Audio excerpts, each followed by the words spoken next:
How to factory data reset on your Samsung Galaxy A17 5G.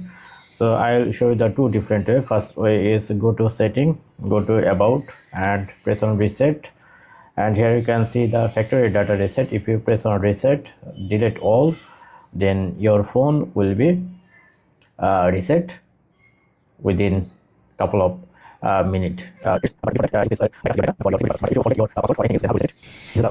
The second way, for example, you lost your you don't able to unlock your phone and you lost your key or password. So how to reset it? In this case, you need a USB cable to insert your phone with your PC or laptop.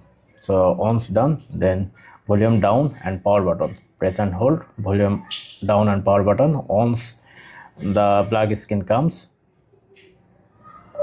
and volume up and power button once come, then release your hand from power button and keep hold the volume up button.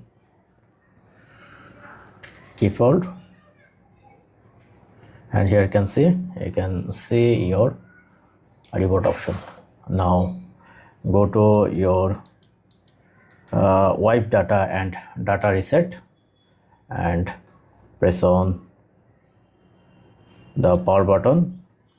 Factory data reset, press on power button. Now your phone is resetting. You can, for make sure, you can do it again, and here you can see data wipe is complete. So once done, now within 1 or 2 minutes your phone is ready to use. Thank you. Subscribe. Have a good day.